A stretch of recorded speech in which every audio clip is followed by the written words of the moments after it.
Here we are in chapter 23, Gynecologic Emergencies.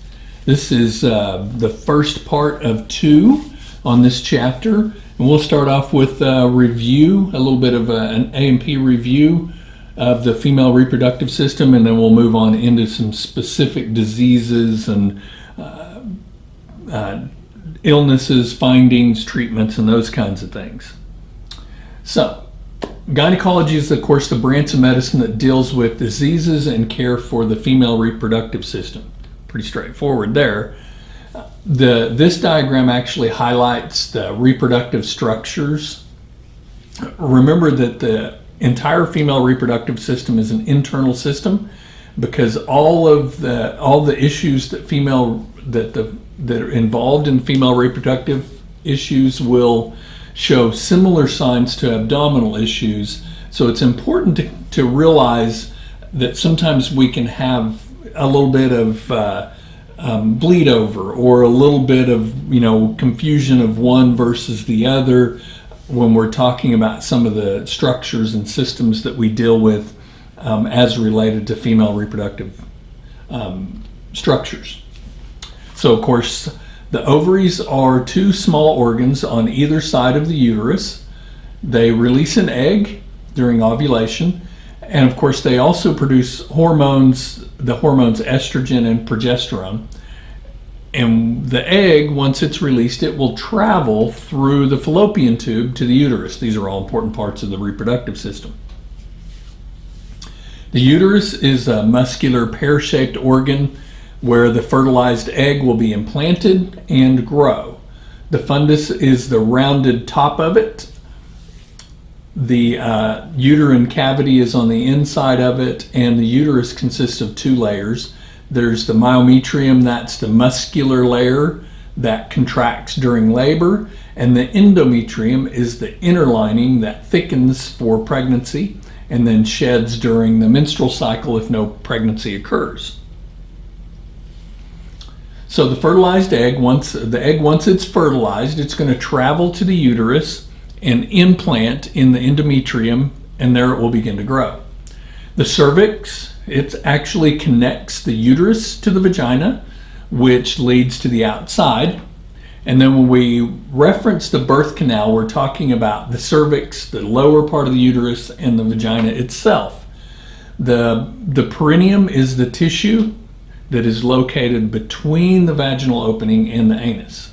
So those are all important structures that we need to keep in mind, and that's why they're all mentioned here, because in some way, shape, or form, they can lead to issues or diseases or problems that we may have to deal with in the pre-hospital setting. Also, it's important to kind of clarify what menstruation is, and it is the regular discharge of blood, cells, mucus, and tissues from the uterus. It's also known as menses period or menstrual cycle, so it's referred to as a few different things, and I'm sure there's some slang terms out there that are probably not appropriate for all audiences. The menarche is the first menstrual cycle. It's basically signaling the start of childbearing years and is also associated with the first step into womanhood. Menopause, of course, is the end of the ovarian function and the menstrual cycle. It is also called female climacteric. Basically, it's the end of those cycles of menstruation and all of that for a woman. Typically, it can happen anywhere from in the 40s all the way up into the 50s and 60s even. It can be very different from person to person. There are 2 phases of the menstrual cycle. Of course, phase 1 is the ovarian phase, or the ovarian cycle. It starts with the follicular phase, days 1 through 13, where the egg develops. Then that progresses to the luteal phase, days 14 to 28, where ovulation occurs and the body prepares for pregnancy. Phase 2 is the uterine cycle.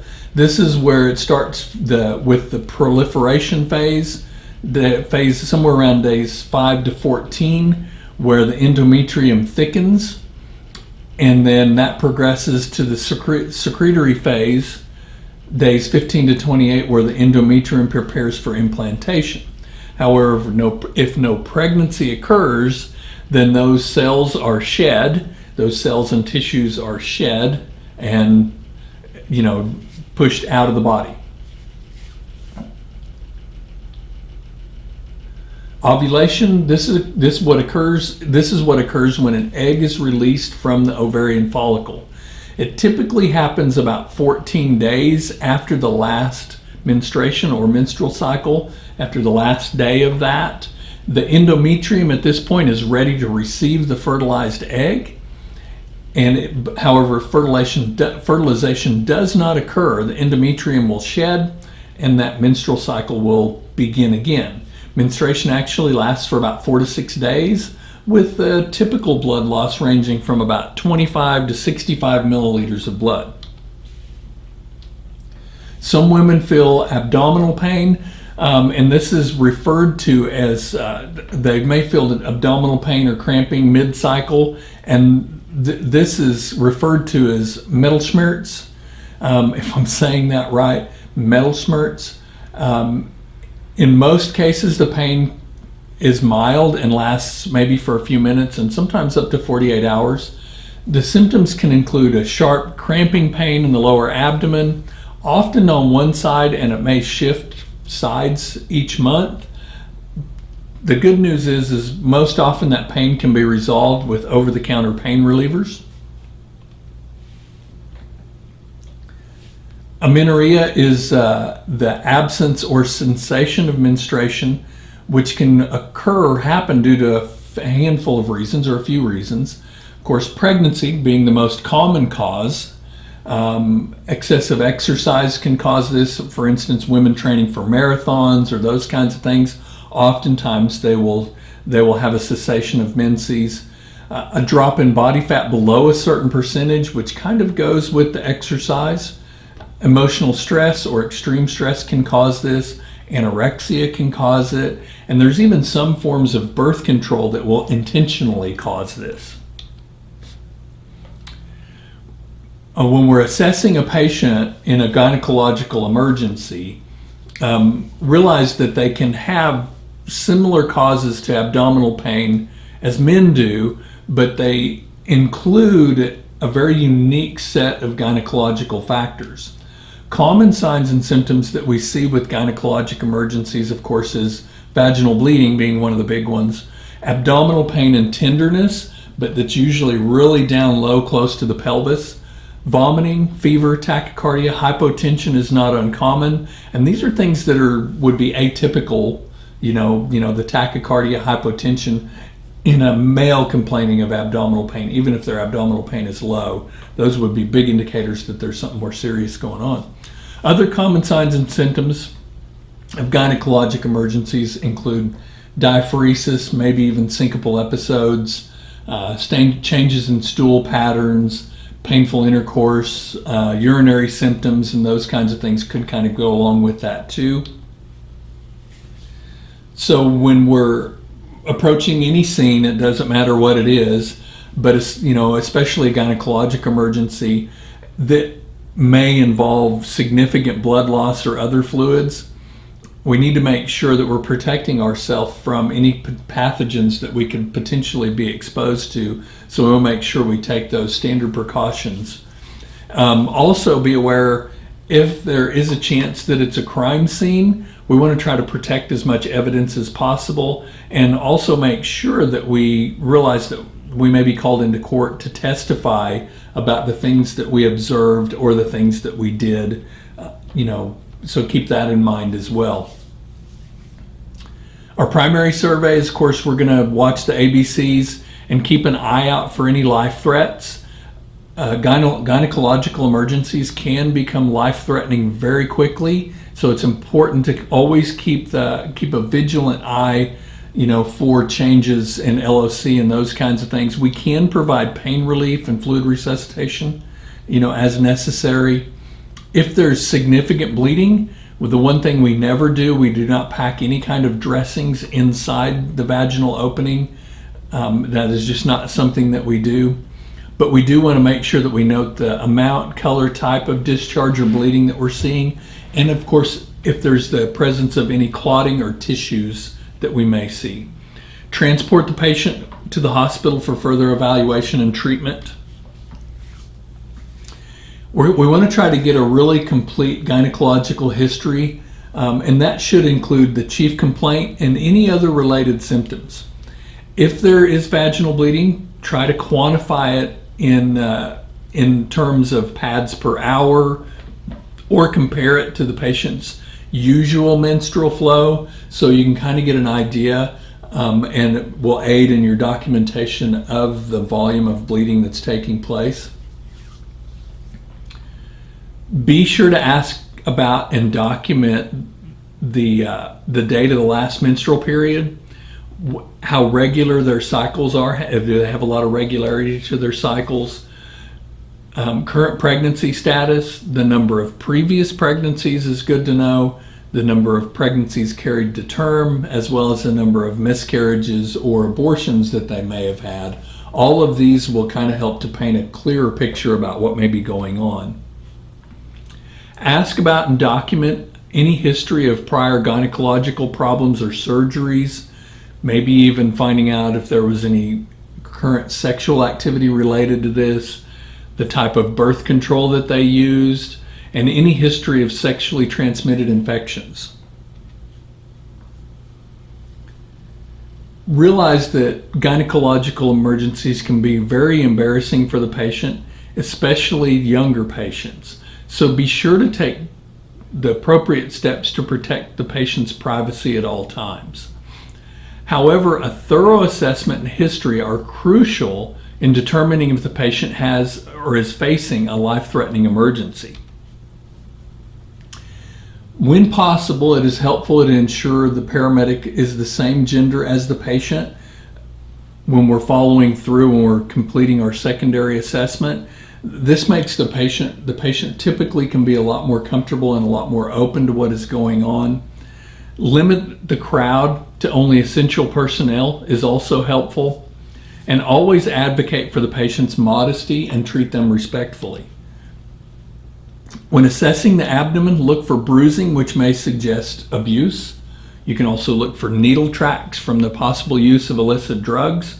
And note the presence or absence of the Cullen sign or the Gray-Turner signs that maybe indicate or rule out the possibility of internal bleeding.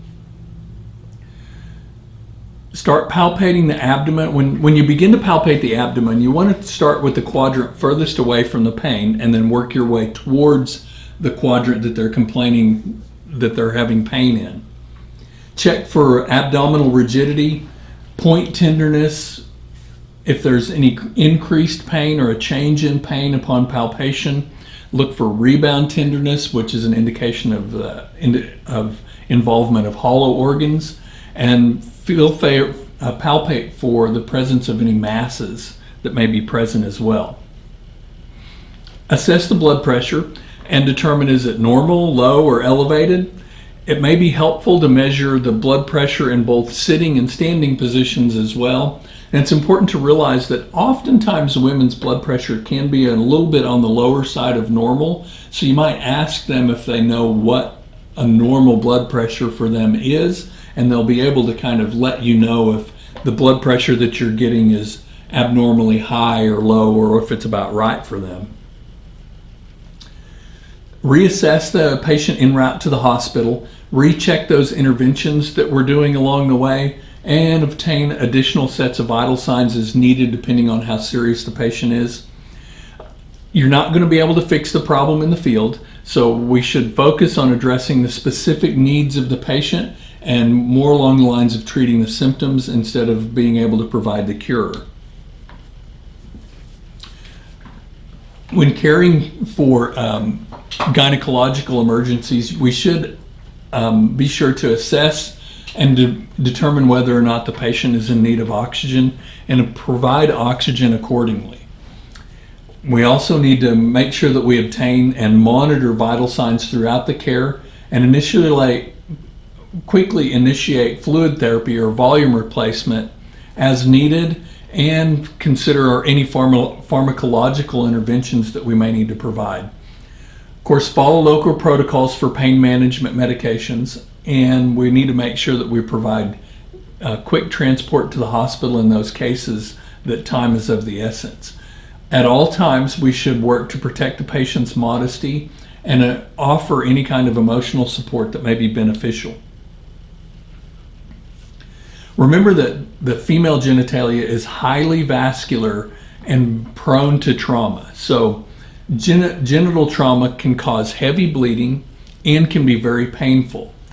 It also can be difficult to distinguish at times from normal menstrual flow depending on where the injury is.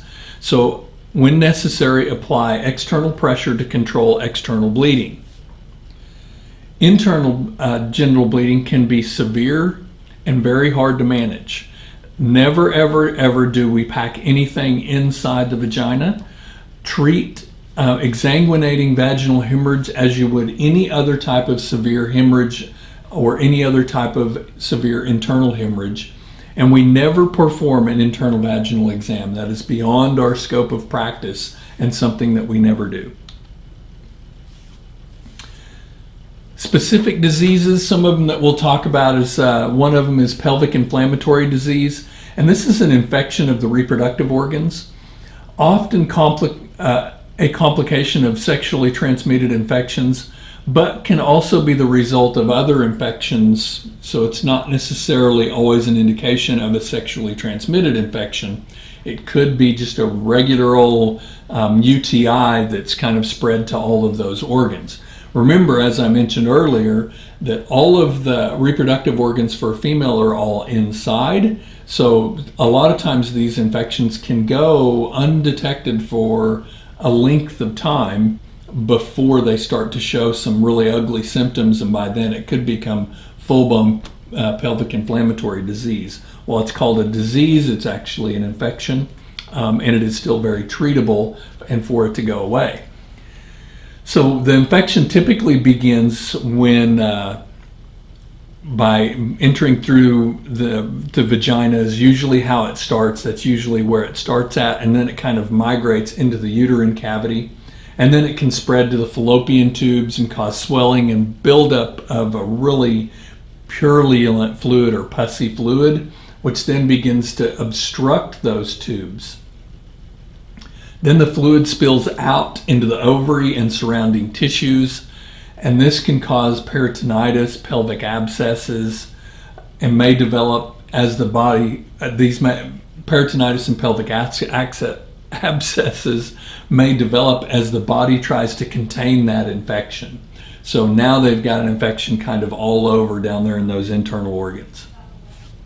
Symptoms, of course, include pain that usually starts during or after menstruation, and then they may even have some diffuse pain over both lower abdominal quadrants, so kind of way down low, right at the top of the pelvis on the right and left sides. The pain may be achy, and it may be worsened by walking, or even intercourse may make it a lot worse. Right upper quadrant pain typically indicates the infection is spreading into the abdominal cavity. So if the pain starts way down low, right above the pubic bone, and then is spreading now up higher up into the abdominal cavity, it may be an indication that we're having, more widespread peritonitis. Associated symptoms, oftentimes we'll see a vaginal discharge with this, fever, chills, there'll be some urination problems, they'll have some dysuria, some painful urination, may kind of go along with that. Long-term complications, though, if this is allowed to kind of fester and go untreated for a long time, it could cause infertility and greatly increase the risk of ectopic pregnancies. Risk factors for pelvic inflammatory disease, of course, untreated sexually transmitted infections. This is typically caused by sometimes having multiple partners. There may even be a previous history of pelvic inflammatory diseases. A recent abortion or even a recent childbirth can lead to this. The use of an IUD for contraception, not making sure that the IUD is clean, before using it, can cause an infection to start and spread. Any woman with a pelvic inflammatory disease who seeks medical help likely has a severe infection. So it's something to keep in mind that by the time they begin to raise the red flag, the infection is probably pretty significant. So when that's the case, anytime you have someone complaining of pelvic inflammatory disease or the symptoms of that, we need to make sure that we're really alert for signs of peritoneal irritation, which may be an indication of peritonitis, that infection has spread, increasing the likelihood that it may eventually progress into sepsis. Management generally requires the administration of antibiotics. Most of the time they're oral antibiotics, but if the infection's bad enough, it could be IV antibiotics, which would mean a hospital stay. In the pre-hospital setting, of course, our focus is going to be on supportive care and making sure that we get them transported so that they can receive the proper treatment. Vaginitis is an inflammation of the vagina that is caused by an infection that can lead to pelvic inflammatory disease. Of course, if it's left untreated, it can easily spread to the cervix, uterus, fallopian tubes, ovaries, and like I said, lead to pelvic inflammatory disease if it's left untreated. Symptoms will typically include an itching, irritation, discharge, and probably an odoriferous discharge, maybe even painful intercourse, and then of course that lower abdominal pain. Like I've mentioned earlier, oftentimes it's right above that pubic bone or right in that vicinity, or right above the pelvis on the right and left sides. Risk factors, of course, oftentimes it's associated with a vaginal foreign body, such as maybe a tampon that kind of got away. It wound up relocating itself to further into a place where it couldn't be found or retrieved, or even maybe a condom that's kind of gotten away or come off and was unable to be found, that results in an infection beginning. Of course, if untreated, it can really lead to infertility, preterm births, endometriosis, and as I've mentioned, pelvic inflammatory diseases. And it can also increase the risk of sexually transmitted infections because it's reduced the normal things that are normally present there that kind of help stave off some infections. Antibiotics are the definitive treatment for this. Of course, we don't administer antibiotics in the pre-hospital setting, so our management of these patients is going to be generally supportive, and try to help them manage the pain and discomfort as best we can. A bladder infection or cystitis is typically caused by bacteria ascending from the peritoneum through the genital tract and into the urethra. The infection is typically contained in the bladder, so symptoms would include suprapubic pain, cloudy urine, frequent urination, hematuria, dysuria. Those kinds of things would be pretty common with this. This is not an uncommon thing to happen to most women. As mentioned earlier, about 50% of women are prone or susceptible, or typically will have at least one UTI in their lifetime, and oftentimes it is a bladder infection that they get. If untreated, it can actually progress all the way up to a kidney infection. It can work its way back up the tract. Kidney infection is much more serious, and with this we'll see the fevers, chills, and vomiting as mentioned in the previous chapter. Treatment, of course, is going to include antibiotics and pain relievers for both cystitis and for a kidney infection. Both of those can be pretty painful and may require pain medication for treatment. All right, so that is part one of this two-part chapter, and we will see you guys back at part two.